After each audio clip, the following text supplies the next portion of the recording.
All right, what's up, guys? Welcome back to another episode of the Living the Dream podcast. Today on the show, we have Dave Combs, who is a songwriter, photographer, entrepreneur, and author with 4 decades of experience writing over 120 songs and creating 14 albums of soothing, relaxing, instrumental piano music. Dave, how you doing? I am doing great, and I think that the title of your podcast, I think, kind of summarizes my last 40 years of my life with my music. So I've been living the dream and continue living the dream. So this is going to be a lot of fun. Yeah, no, that's excellent. Let's go ahead and jump right in. You can tell us a little bit about what you do for fun, but also tell us about what your day to day has looked like for the past 40 years that constitutes living the dream. Well, things I do for fun. My wife says I make her head spin sometimes with all the stuff that I like to do. I love to play table tennis. I've got trophies, a whole wall full of trophies that I've won playing table tennis over the years. I love to play pool. I love bicycle riding. I loved hiking when I can. And it's just my interests have always been very active with any kind of sports and also with outdoors. I love the outdoors. I was born and raised in the mountains of East Tennessee, up near Johnson City, the other side of the mountain from Asheville, North Carolina, in the hills of Tennessee. And I lived about a mile from the Appalachian Trail. So when I would go, I could go out my front porch, walk down the highway, and about 1 mile, I'm on the Appalachian Trail. So I loved hiking in the mountains, and the Nolichucky River runs through the valley that I was raised in there. So outdoors nature is always a big thrill. I love going to the mountains. In fact, we're going to Blowing Rock tomorrow and I love riding on the Blue Ridge Parkway. My wife and I used to be on the board of trustees of the Blue Ridge Parkway Foundation. So outdoors and nature and all that, and also music. I grew up in a family that loved music. My mother and father both played the piano, and my grandmother Combs, she was born in 1894, back before electricity was anywhere, and she used to play the old pump organ. I don't know if you've ever seen one of those. It's an organ that you play, but you get the air moving through it by pumping the bellows with your feet. You pump. They call it a pump organ. You literally pump the air with your feet, and then you can play the organ as the air goes through the reeds and so forth. But she'd play that old pump organ at church and sing solos. And she also loved this instrument that I have right here in my hands. This is hers. And she gave it to me when she passed away. It's an autoharp.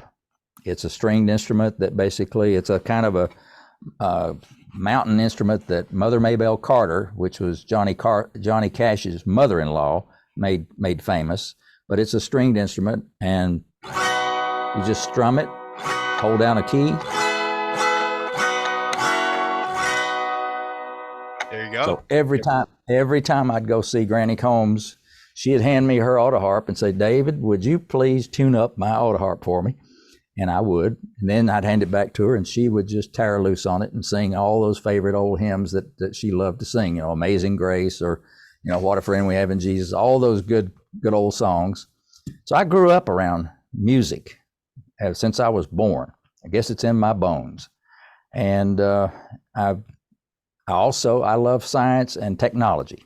I've always been good in math and physics, and my major in college was mathematics and minored in physics. And I ended up as a IT computer programmer kind of person as my first job straight out of college. And so I've stayed with technology. My professional career from college till I retired from AT&T in 1992, after 22 and a half years, was all in technology, from everything with computers, and all through that process was the advent of the email, the advent of the internet, all those technologies that we just take for granted today. I saw those come to life and come into being in my career. So that was my professional career. But all during that whole time, I had this underpinning and love of music. I just love to sing. I love to play music. I love to play the piano, or play. I don't play the guitar very well, but I love to. At least I learned the chords, C, F, and G chords on the guitar, and a lot of my friends were excellent musicians. So we would go to what we would call a jam session on Friday night. That's where you bring your instrument, you just meet at somebody's house, and you just sit there and you make music. And so those jam sessions is where I picked up a lot of the music where you just basically play by ear. You know, you're not reading music off of sheet music, you're just making music together.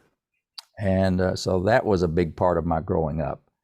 And so when I was finally 33, almost 33 and a half years old, I finally wrote my first song. Now, you can ask me, why did it take me 33 and a half years with all that exposure to music and music lessons and wanted a love of music? Why did it take me that long to write a song? Well, Timmy, I didn't even sit down to really write a song. I sat down at my piano one night when I came home from work just to relax. Now, a lot of people do a lot of things to relax. I know you and your guests have talked a lot about meditation and different techniques, and even some of them have even suggested music is a way of getting your mind centered and calmed and relaxing. Well, that was me.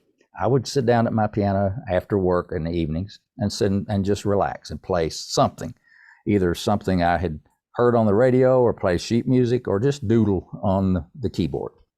This one night in January of 1981, I sat down and I just simply started playing this song. It was not something I intended to sit down and try to write. I just played it. And every time I played a piece of it, I knew what the next part was supposed to be, as if I'd heard it a million times, although I'd never heard it. Mm. And so I finished this whole song. It was a verse and a chorus, and I played it and I kept playing it, and I loved it. But I didn't really think of it as writing a song. I just loved playing it. Well, a couple of days later, my wife Linda came home from her job, and she said, "Dave, what is the name of this song that I've had stuck in my head all day long? You know, you get an earworm in there and you just hum it over and over and over again." And I said, "Well, hum it for me." And she said, and she did a little bit. And I said, "Well, it doesn't have a name." And she says, "What do you mean it doesn't have a name? You play it on the piano all the time. I love the way you play it." I said, "Well, I guess it's just something I made up." Well, Linda got all excited and she says, "Wow, that is incredible.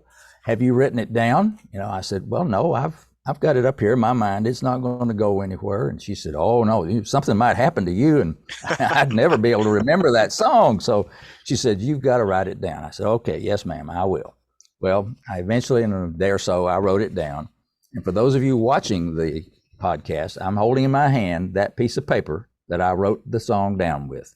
At the top of it, it just has my name, copyright 1981, and it's just the melody and the chords that go along with this tune. It's in the key of C. It has, the C, A minor, D minor ninth, D minor seventh, G7, and D minor seventh, G7, back to C, and so on. It's a very simple chord progression, very simple melody. So put that in the piano bench and didn't think much about it. We tried to think of a name for it. As you could tell, there was no name on the top of it. We couldn't come up with a good name. You know, when you're trying to, I guess we've never had any children ourselves, so I'm sure it's very similar to trying to find what name are you going to give your child. That's a pretty important decision, Yeah. Well, we couldn't come up with anything. So a couple of years later, some good friends of ours had a little baby girl named Rachel, and they asked me and Linda to be her godparents. And so at Rachel's christening service, it was a private service, just us and the family and the minister. And at that service, Linda and I were sitting there in the church, and I looked up at the center of the platform in the front of the church. There was a grand piano sitting there. And so the light bulb went on. And you know what's coming, don't you, Timmy? I punched Linda and I said, "Hey, what if I played that song now as part of this service? Wouldn't that be great?" And she said, "Well, yeah. So you better ask the family, though." So I went up and asked the minister and the family if it'd be okay if I played this tune as part of the service. They, of course, said yes. And so everybody sat back down, and I went over to the piano, sat down, and I started playing this song. And it sounded just absolutely beautiful. And it's just wonderful little old church where there's nobody in there but us and the family. So the echo, the reverb in the church was great, and it sounded wonderful. And I got halfway through the song, and I hear in the background, I hear this sniffles and a little clearing their throat, and I noticed that my eyes were getting a little teary as well. So by the time I finished the song and the last notes of the song were dying away, I looked over at little Rachel in the arms of her mother, and I said, from now on, this song will be called Rachel's Song in her honor. And Timmy, that's how my first song got its name. And that song has literally changed the trajectory of my life. It literally has made my dreams, almost all my dreams, come true. It's just an incredible progress and story from that point forward of what has happened to me and my wife and and my music. It's just a wonderful thing. I love that. I love how you just let it come to you and you just let it happen. Like it's not like you were beating your head against the wall trying to write a song in the beginning. It just came to you one night and you didn't force a name on it. You just waited for the right moment and then you played that song and there it was. This is now Rachel's Song. And so I'm on the edge of my seat. I'm sure the audience is too.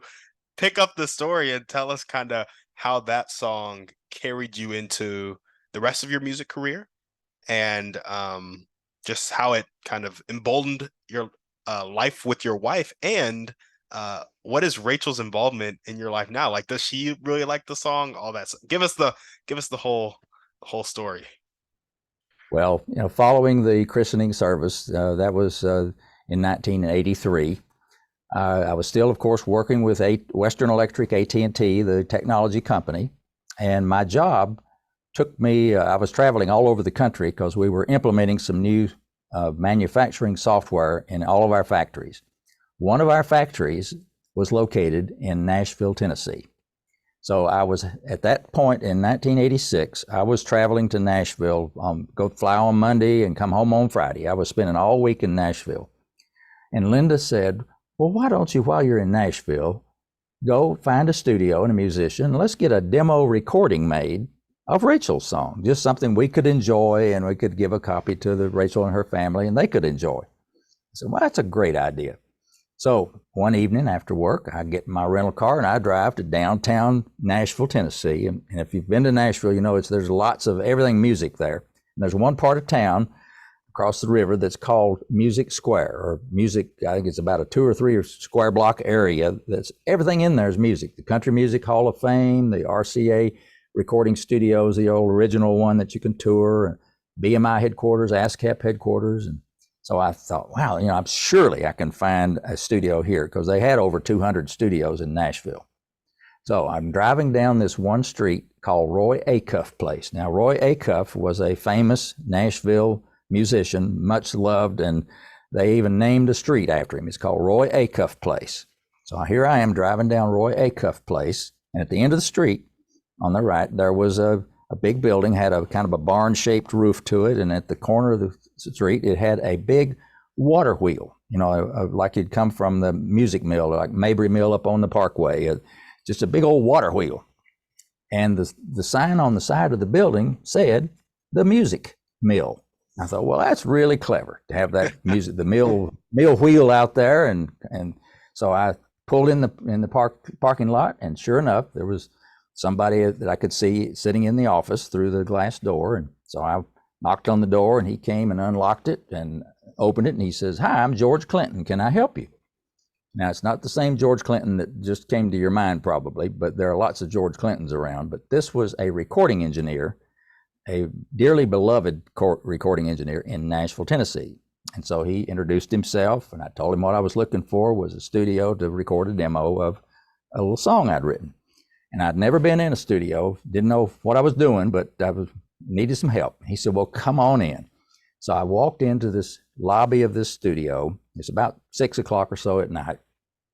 And on the wall, it's a big 2-story lobby, and on the left wall is this huge picture, life-size picture of Glenn Campbell. And then beside it was this big panorama picture of life-size of the recording group Alabama. And then there was the Forrester Sisters, and I don't know who all else. And then there was gold records and platinum records plastered on the walls all around this place. So, I knew I had landed in a special place. And so George says, well, let me give you a tour of the place. There's nobody recording happens to be right now, and I'll give you a tour of the studio. I said, that'd be wonderful. So we go into Studio A, which is the big studio. And the music room, you could put a symphony orchestra in there. In fact, I'm sure they probably had symphony orchestras in there. Big 9-foot concert grand piano over in the corner. And, it just looked fantastic. And he said, now let's go over into the control room where all the magic happens. So he opens up this soundproof 6-inch thick door into the control room. And so we walk into there, and the first thing I see, and I'm sure you've seen these as well, is the console. And it was it had 32 tracks of knobs and Yep. Sliders and switches. And it was an impressive thing. It looked like something that you'd find in NASA when they were trying to launch a rocket or something. And they had tape recorders all around the room, digital and analog, and the big, thick, soundproof glass window, picture window where the engineer could see into the room where the musicians were performing. Big monitor speakers where he could hear the sound really, really well. And I'm just blown away by what I'm seeing. And I said, George, how much does a place like this cost? He says, well, it's $125 an hour plus engineer. Now, mind you, this was 1986. Yeah. And you roll the dollars back, the 1986, $125 an hour was a lot of money. And so I'm sure I looked like, well, that's just the end of this is not going to work for me. He says, but Dave, don't worry. He said, the fellow who owns this studio also owns a tiny little studio across the street in what used to be a little rent house that they've converted into a studio, and it's $15 an hour plus engineer. I said, I think I can handle that. So I said, all right, got the studio lined up. Now I need a good musician to play the song that I've written. And I didn't know anything about Nashville, how Nashville works with session musicians or anything. I just said, I need a good piano player. And he thought for a second. He says, I know just the fella for you. His name is Gary Prim, P-R-I-M. He said, I've known Gary since he was a little fella, and he said he's a wonderful musician. Everybody loves Gary. He said, I'm sure he'll do a great job for you. He said, let's go back to my desk and I'll look his phone number up for you.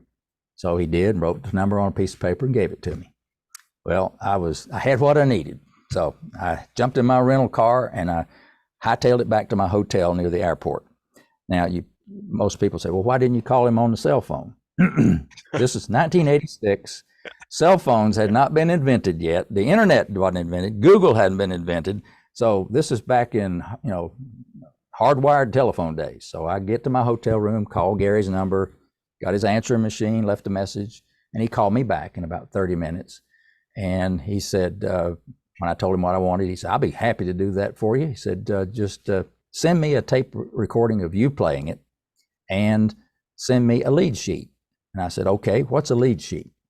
I didn't know the lingo. Every industry has its own little acronyms and lingo. Well, I didn't know what a lead sheet was. And I said, well, what's a lead sheet, Gary? And he says, well, it's just the chords and the melody written down on a piece of paper. And I said, oh, well, I've got that. I just didn't know to call it a lead sheet. Yep. That's that original piece of paper I wrote down. So when I got back home, I sent Gary the lead sheet and a tape recording of me playing it on the piano so he'd know what it sounded like. And 2 weeks later, we met on August the 22nd, 1986, at that tiny little studio in Nashville at 6 o'clock. Gary comes walking into the studio with a Yamaha DX7 synthesizer. The musicians in the world will remember that one. It's a kind of a classic analog synthesizer. It's a great synthesizer. And so he brings that with him into the studio. And so I'm there with Gary and the recording engineer. And Gary starts warming up, playing my song that I'd written, Rachel's song. Now you got to remember, this was the first time in my life that I'd ever heard my music played by somebody besides me. I'm the only one that had ever played Rachel's song before. So I had no idea what to expect. When you turn over a project to a creative person and you give them creative license to do whatever they do for that project, you don't really know what you're going to get. But I can tell you one thing, that if you find people like Gary Prim in Nashville, Tennessee, what you get is probably going to exceed your expectations by 100-fold. Well, when he started playing my Rachel song and we started recording it on the piano, and I was just blown away by what I heard. It was like my wife and I have no children, but I can imagine it was like being at the birth of your first child. It would just be that, you'd just be so awestruck and amazed at the creativity. And so when he finished playing the piano part, if he could have stopped right there and I'd have been happy. But he said, I got some more, I want to enhance this even a little bit more than what it is. I want to add some high strings, and I want to add some low strings, and I want to take the piano part and I want to double that with an electric piano sound. And then I want to probably put some horns in the middle and make it really a full sounding recording. So he sits back down on the bench out there with his synthesizer, and he's got his headphones just like you've got on there, and he puts that on so he can hear the piano part that he just previously recorded, and he plays the strings part, and then he plays the electric piano part. Nailed it. I mean, he played the exact same notes that he had played on the acoustic piano, on the electric piano, dead on. You cannot hear a difference in the sound, and it's not electronically synced. It's synced in his own skill of playing. Yep. And I just couldn't believe it. So when he finished with the whole recording, it only took him about 45 minutes. I'm just blown away. I mean, I had never heard any song on the radio in my mind that sounded any better than what I had just begun hearing. And that was a night. I remember driving back to the hotel after I paid Gary and he left, and I went back to leave. I got on the interstate to head back to the hotel, and I just kept, they made me a cassette tape of it. So I put it in my cassette player in the car, and I played it, and I'd rewind it and play it again, rewind it and play it again, over and over and over. And I remember distinctly what I said in my mind was, this is it. I don't know whether you've had it or some of your listeners will have had experiences in their life that were such a light bulb epiphany moment that you didn't know what it was, but you said, aha, this is it. And that's the way I felt. I didn't know what it was, but I knew this was it. And it would be a forever changing the trajectory of the rest of my life. And that's exactly what happened, because every time I played that recording, not just for me, but for anybody that I could corner long enough to listen to it, they were impressed. They were moved by this music. Even total strangers moved by the music. I got back home to North Carolina, played it, of course, for my wife, because she had never heard it until I got back home, because we didn't have a way to play it over the phone. And she just was blown away with it. I played it for a good friend of mine, Bob McHone, who happened to have a radio program on a local FM station in Greensboro. He had a big band kind of program. He was moved to tears with the Rachel song that he listened to. Bob told me, he said, Dave, you got to let me play this on my radio program. I said, okay, all I have is this master reel-to-reel tape of it that's high quality. Take good care of it, because it's the only one of them in the whole world. So he did it. They took it to the radio station, and that next Saturday morning on Bob's radio station, he played Rachel's song on the FM radio station. And I had no idea what was going to happen. I was, of course, thrilled to hear my own music played on the radio. But the next thing that happened that really put it in another high gear was the radio station manager called me on the phone. And he said, Dave, strange thing just happened at the radio station here. He said, I've been in radio for over 20 years, and this has never happened to me before, ever. He said, when Bob played Rachel's song this morning on the radio, he said, all 15 of our phone lines at the radio station locked up. Just everybody was calling, what is the name of that song that you're playing? Would you play that again? Tell me more about this Combs guy in Winston-Salem. And he said, Dave, you've got something here. He said, I've never seen this before, but you got to get this played on all the stations around the whole country. And so I realized that was true. And I started on a path of, how do I do that? And I had to figure it out. It wasn't easy. A lot of phone calls, a lot of prospecting and researching who are the stations, where are they, what's their phone number. But I eventually got it played on all 400 and some easy listening stations in the entire United States for that year. And I started getting phone calls and letters from people that heard it from Los Angeles. It was the number one, hit the charts, and the number one in the charts for easy listening in Los Angeles, Atlanta, Chicago, St. Louis, Baltimore, all over the country. And I'd get these Billboard kind of top 10 kind of reports, and there'd be Rachel's song right up there. And it just blew me away that this song just kind of took on a life of its own. Now, you talk about living the dream.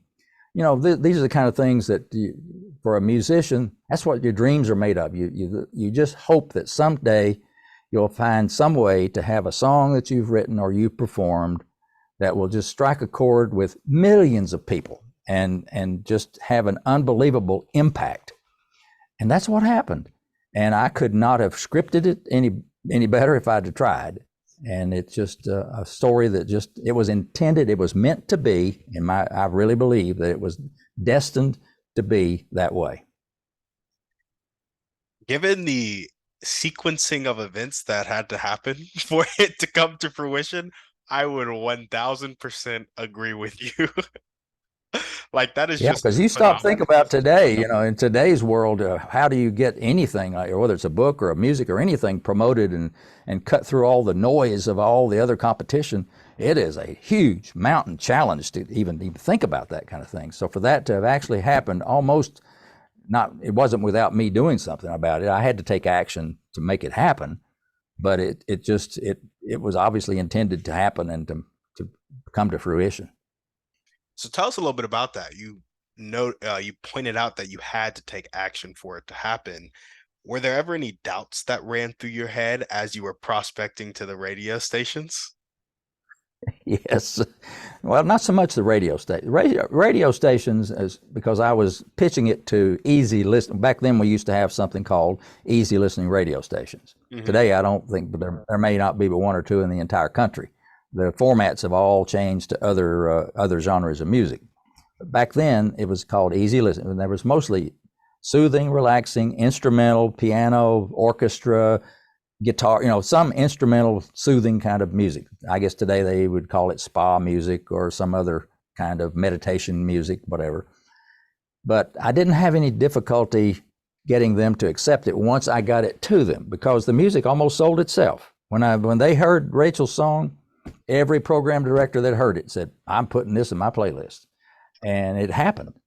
Now, where I did run into a really discouraging roadblock was, I thought, well, who's going to buy my music? How am I going to sell the records of my music? And back then we had cassette tapes and CDs were just beginning. And of course, vinyl records were still being sold and played as well, but it was mainly cassette tapes and CDs. And so I thought, and we used to have something called record stores. There was Record Bar, Tower Records, I forget all and that's all they sold was music. Today, it's hard to find any place that is just a music store that sells playable music. But back then we had music stores, and I thought, wow, as much success as Rachel's song is having on the radio, surely these record stores will be just delighted to carry my recording of Rachel's song and sell it to their customers. Well, boy, was I in for a real education. These people were not interested in an unknown boy from North Carolina, East Tennessee hillbilly that wrote a song called Rachel's Song. You know, I wasn't out on the tour trail promoting my music and spending millions of dollars promoting my music. So they were not interested. And that, to me, was the most frustrating and eye-opening, I guess, situation for me. I was so naive that I thought that it would just automatically take off and the music would sell itself. Well, that was not the case at all. But I didn't give up, because I knew from the feedback I was getting from the fans from the radio airplay, and I started getting letters and notes in the mail. And these were heartfelt, deep, many-page letters telling me what my music had meant to them and how it had helped their life. And some really, you better get your box of Kleenex out when you read some of those letters. It was very touching. So I knew that God must have had a purpose for this song, because there's no way in the world that this music could have touched those people's lives the way it did without his intending for that to happen. And so I knew there's got to be a way. So I did not give up. I said, I'm just going to find another way. And this is I think in my heart, I've always been an entrepreneur at heart. I always want to create something and to make it happen myself. I don't want to be dependent upon everybody else to make something happen with my life. I loved working with big corporation, AT&T and all that, but that was always just my occupation that I guess I was expected to have when I graduated from college. But I always wanted to be an entrepreneur and do something for myself with my own creativity. And so I decided that, well, the stores won't do it for me. There's got to be another way. And I kept trying, with we kept thinking, how can you expose the music to people so they can hear it and buy it? There's lots of places that music is played, grocery stores and the elevators and everywhere the music's played. And the solution came not from my own creativity or my thinking, but it was through a coworker of mine at AT&T, a lady that sat in an office right beside mine. She said, Dave, would you give me a CD of Rachel's song to give to a friend of mine who owns a gift shop in Old Town Alexandria? I was working in Bethesda, Maryland at the time. And as you probably know, the Old Town Alexandria is a very popular tourist town across the river from Washington, D.C. And so she said, my friend Jane owns this store called America. And she sells everything patriotic. If it's red, white, and blue, she sells it. And she plays music on her CD system in her store. She plays John Philip Sousa music, all kinds of patriotic music. She said, I'm going to give her a copy of Rachel. She would love Rachel's song. I said, okay. So I gave her a CD of Rachel's song and didn't think much about it. A couple of days later, my phone rings at work. And the lady on the other end says, hi, this is Jane. I'm the one that owns America Gift Shop. And I've been playing your music, Rachel's song, in my store. And she said, I've got a big problem. She said, every time that song plays on my CD system in the store, all my customers come over to the counter and say, have you got that music for sale? I'd love to take that home with me. And she said, would you sell me some CDs of Rachel's song to sell in the store? And I thought that didn't take me about a millisecond to say yes, but I didn't even know what the proper wholesale price should be. I know that CDs sell for around $14, $15, and I didn't know, what should I sell them to the store for? I hadn't even crossed that bridge yet. So she helped me. We worked through that and reached an agreement on the wholesale price. And she said, can you bring me some tonight? I said, yes, ma'am. Linda and I will be down to Old Town tonight with a box of music for you. So that we got home after work, boxed up some cassette tapes and CDs of Rachel's song. Down to Old Town Alexandria we went and took Jane her first box of CDs and tapes of Rachel's song. And we had no idea what was going to happen, because this is the first time it ever been done with me. And so a couple of days later, the phone rings again.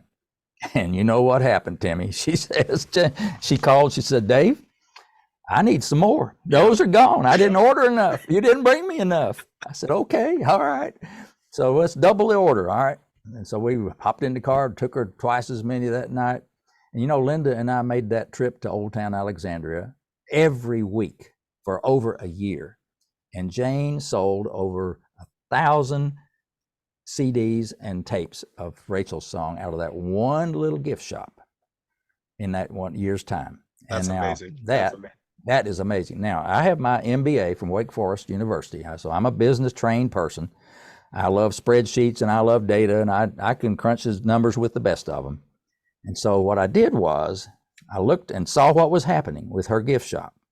And I said to myself, I wonder what would happen if we replicated that business model, basically. Because I had created a spreadsheet that said, all right, here's how many I sold her, here's how much she paid me for them, how much it cost me, here's the difference, that's my gross profit, and that's how much it was. And I said, okay, what if I could replicate that experience in just one gift shop in all 50 states? Let's just say I had 50 gift shops like that. What would it look like? Well, you can do that instantly in a spreadsheet. Just make another column and take column 2 is 50 times column 1. Well, Yeah. you look at the bottom line number and say, oh, well, now that's an interesting number. You may have done this yourself with some of your entrepreneurial business models. You kind of see, you get it working on a small scale and then say, wow, well, now what if we replicate this? And I said, well, that was a good number. What if I had only 5 gift shops in all 50 states? That's 250 gift shops around the whole country. It's a big country. I know there's thousands of gift shops. So 250 times column 1 is column 3. And the bottom line gross profit number, or net profit number, was a big number. I said, Linda, come here and look at this number.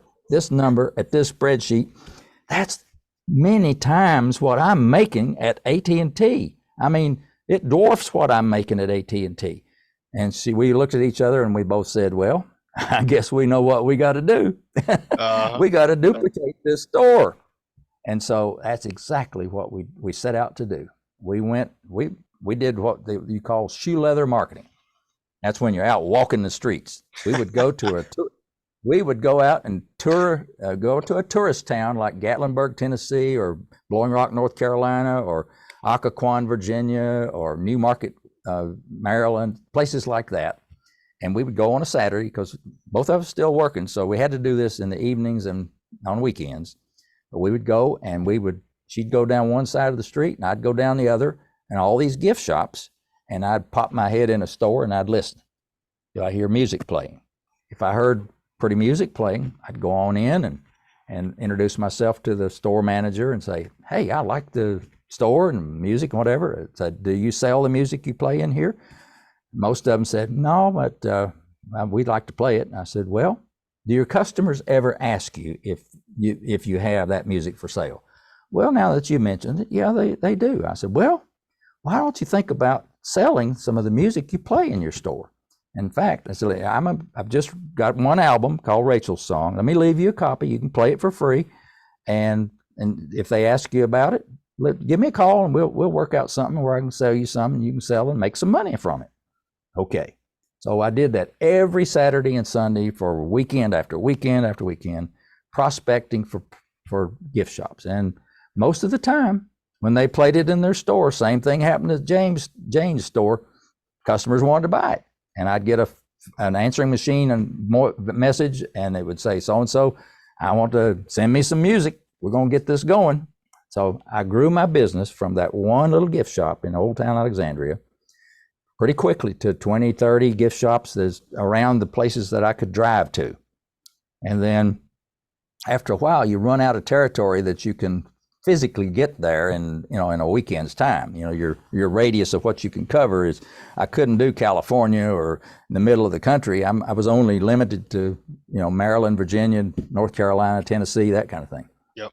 So Linda says, okay, why don't you try prospecting with the telephone? You work for the telephone company, AT&T. Let's start calling these gift shops and in these places and see what kind of response you get. So I said, well, okay, I need the phone numbers of all the gift shops. Now, this is before Google, before the internet. Back then it was phone books, physical paper phone books.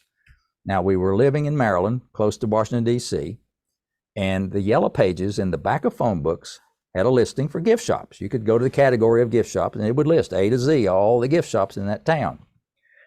And to get those listings, the Library of Congress has a room, or did have, they probably don't now, but they had a room, a big room, that had every phone book in the entire United States on shelves, by alphabetical, by state.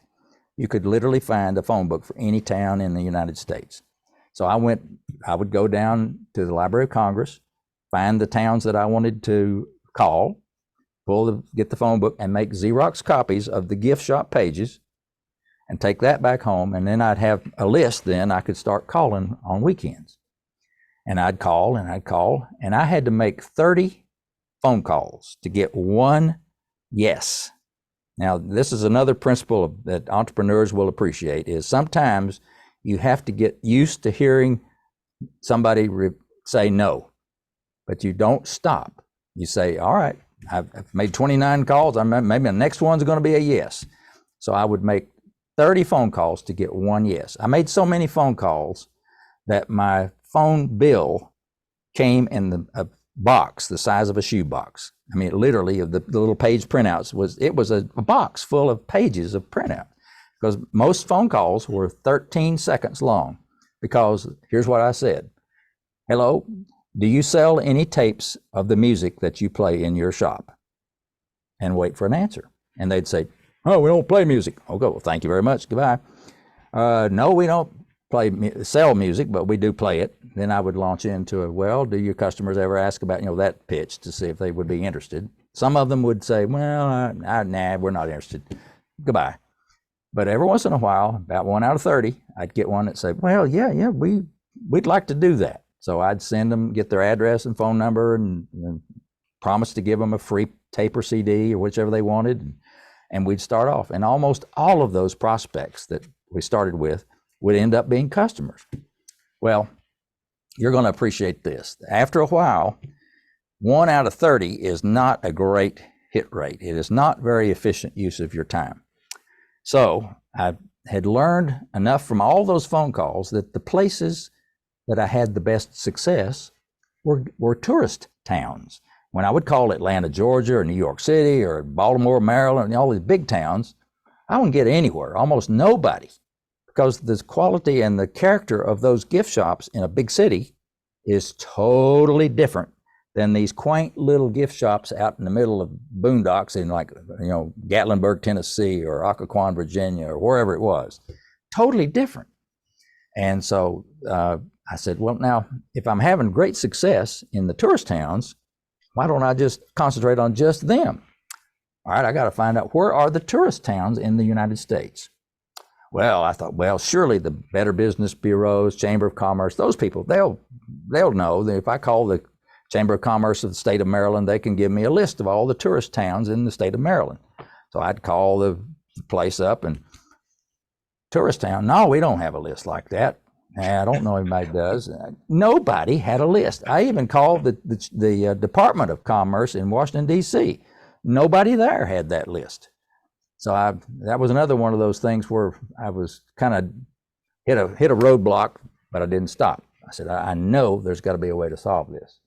So I thought to myself, and I'm a data analyst myself. I'm very analytical. Now that we call it data analytics these days in time, but that term wasn't even in existence back then. But I said, there's got to be a way with the data that's available to locate tourist towns in every state. And so I said, what are the two characteristics of a tourist town?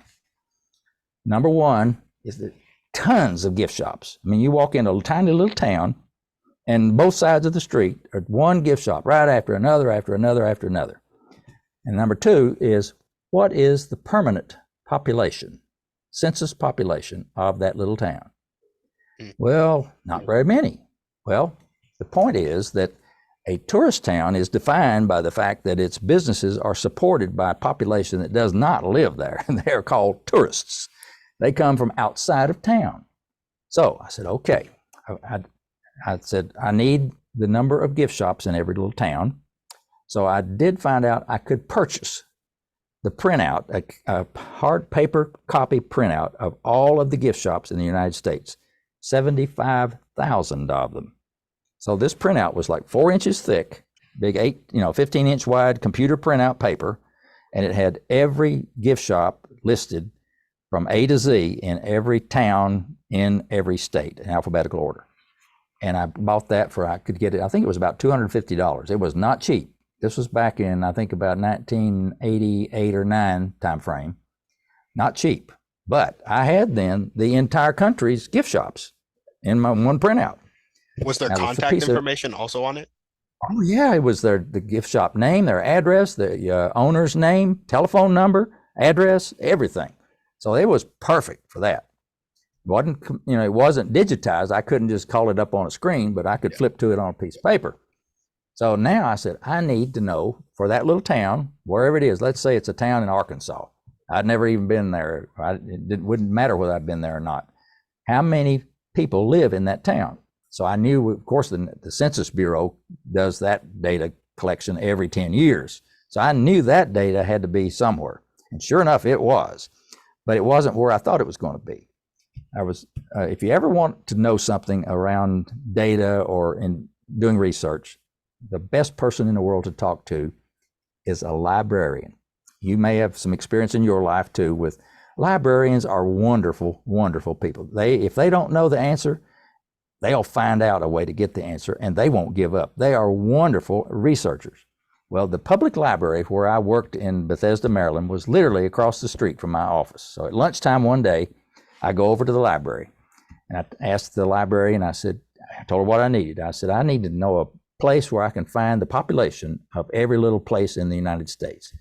And she says, well, are you ever in luck? She said, come over here. And so she took me over to a table, and on this table, and this is the book. I ended up buying a copy of it. It's called the Rand McNally, this 1990 Commercial Atlas and Marketing Guide. Inside this big, thick book, it weighs about 12 pounds, but inside this book are maps of every state. I mean, it's got detailed maps of every state, but the most important thing is back here in the back. It has, for the state of Oregon, for example, A to Z, every little crossroad town in the state of Oregon, and guess what? Their population. So I said, well, I can't come to the library and do this every day. So I found out I could buy a copy of that, and it was about, I think, $125 to buy that book. So I got me a copy. Now, it took me forever to go through that printout of 75,000 gift shops and count.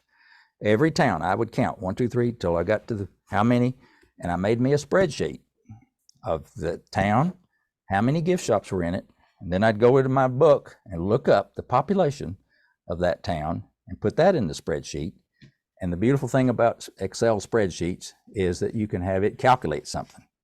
So I made another data point that says, what's the ratio of population per gift shop for this town? And then that's a number. Now I want you to sort my entire spreadsheet by that ratio. I want the smallest number at the top within every state. And I'm telling you, it was absolutely a gold mine. Every state, the tourist towns just rose to the top of the list. There in Tennessee, Gatlinburg was number one. North Carolina, Blowing Rock was number one. Virginia, Occoquan, those places right up at the top. So that validated. But every state, even though I had never been there, I knew now if I call that town first and make my pitch, I'm going to have a great success. My hit rate when I started making my phone calls went from 1 in 30 to 1 in 4 or 5. And it was just dramatic. I mean, can you imagine now? I see the excitement on your face. I was that excited. I could not wait to get on the phone and make these. I had made so many prospects that successful that I would almost have to make 2 trips to the post office on Monday with these prospect packages. My car back seat wouldn't hold all the packages. I'd have to make 2 trips to drop off the packages of the prospecting to these gift shop prospects. I went from just a handful of gift shops, and it took me like about a year or so, but I had over 1,000 gift shops over the entire country that were playing and selling my music. And that's what really turned the corner for me. And by 1992, I was doing so well that I was making 3 times what I was at work at home. So I told my boss, I've just got to quit because I can't afford to work here anymore. So, so it was unbelievable. But you know, it sounds like it's so simple, and as I tell the story now, it kind of goes by real quick. But believe me, that was a ton of work. Let me tell you, hours and hours spending at it, grinding at it. But it paid off. You just keep taking action. You do not quit. Don't take no for an answer. Just keep on keeping on. I love it. I love it. And since Rachel's song, you put out many more albums, 120 songs, 14 albums. Is that right? Right. There's 14 albums. Then I made a 15th album, which is a kind of a collection album. I took one song from each of the 14 albums and put that on one album called the Combs Collection. But yeah, I've written over 120 songs. Gary Prim and I have recorded over 170 songs in Nashville, and I have heard notes and letters, physical notes and letters from over 50,000 people over the years. And toward the end of it, a lot of it was emails and phone calls and notes electronically. But that was the impetus for my writing my book, was those stories that my fans were telling me about how my music touched their lives was so compelling that I said, I've got to write these stories down for somebody that maybe will read my story in my book and be inspired to do something similar with whatever that God has gifted them to be able to do. 120%. I love it. And so in all those letters, did they tell you what about the song or what in the song touched them so? That just is so unique to me to hear that about a song. Like I'm about to go listen to it right after this podcast. Yeah. Well, that's the strange part about it, is that I've struggled with what is it is so special and unique about this one simple, and it is very simple. When you hear and we're going to tell everybody how they can go hear it after the podcast. It is so simple, but yet it is so touching. It reaches so in such a depth of your heart and soul that it's hard to explain. People would write to me and tell me how they felt about it, how it made them feel. I had alcoholics that would write and tell me that my music had helped them maintain their sobriety. I had a person on an iron lung, believe it or not, had scribbled out a note on a postcard, and he said that my music in an iron, this is back when polio, they put them literally in an iron lung so they could breathe. He said, your music brought me back to life twice. Now, that don't give chills up your spine, nothing will. It was just like, wow, and how is this possible? And I had people that had their children were babies born to the music. I had elderly folks that were, the last thing they heard before they went on to heaven was my music, and I had musicians that could not play or do anything anymore, but on their hospital bed, the nurses would say they'd hear my music and they could see their fingers playing my music on the bed sheet. And, it's those kind of stories that just grab you. I mean, yeah, it's just amazing. And I don't have the answer to that question. It's a great question, and I would give anything to know the real answer to it. And I probably won't ever know till I get to heaven and find out. But it's just amazing how music can touch people's lives, and everybody's different. Yeah, no, absolutely. Well, awesome, Dave. That was an excellent story. Where can we all go listen to the song? Well, now I've made it very simple, and it's free. You can go to my website, which is combsmusic.com, and on the left side of the page will be a picture of my book, and on the right side of the page is a picture of the cover of my CD, Rachel's Song.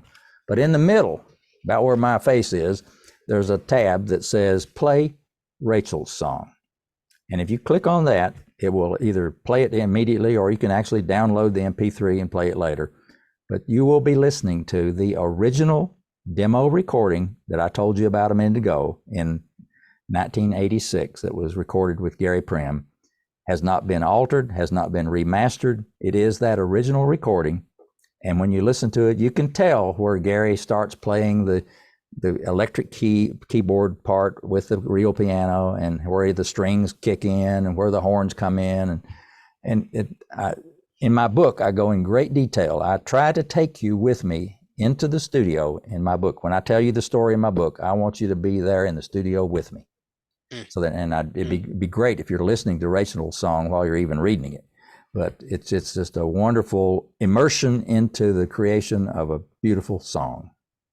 Now, for those that don't go to a website, there's a lot of people that listen to podcasts on nothing but audio, whether it's streaming on different platforms. But whatever platform you use to listen to music, whether it's Spotify or Pandora or Apple Music or any of those platforms, if you will tell your system to play Rachel's Song by Gary Prim. Now, Gary Prim is the artist, so they always catalog songs by the artist, not the composer. But just tell it to play Rachel's Song by Gary Prim, and you'll be listening to my version of Rachel's Song. And so it's very, very simple. It's played millions of times around the world, and it has been. And I love hearing from people. And even today, I will get stories from people where they tell me how the music has really touched their lives. In today's frenetic world and how much we're so stressed, we all need something that brings that level of stress down in our lives. And I'm just grateful that Rachel's song seems to do that for millions of people. 120%. Well, Dave, I think that's a great place to end the show, actually. Well, I'm so honored that you and I finally were able to make this happen after some power outages at your place and Yep. reschedules, but we did make it happen. And thank you again for inviting me. It's I told my wife Linda when I saw some of your other podcasts, I said I'm going to have a blast talking to this guy tonight because he just looks like somebody I love to talk to. So we have had a good time, and I hope your audience that listens to it enjoyed it too. And I hope they will give you some really great feedback. Yeah, absolutely. I thoroughly enjoyed it. I think it was like a what is it called? Like entrepreneurship 101, 201, 301, and master's degree in the story of life and entrepreneurship, and just such a beautiful. I also love how it's so impact focused. Like a lot of people might get into entrepreneurship just because they want money, they want to escape their job, but I love how you let it happen. And in letting it happen, something so beautiful was born. So I admire that patience in you for sure. Thank you. Thank you. Of course. And if you guys are listening to this and you loved what Dave had to say, make sure to go to his website. It will be down in the show notes. Listen to Rachel's song, buy the book, send this podcast, send his book, send Rachel's song to 5 to 10 of your closest friends, impact their lives too. Thank you guys so much for listening to the show. We will see you on the next one. And on that note, we're out.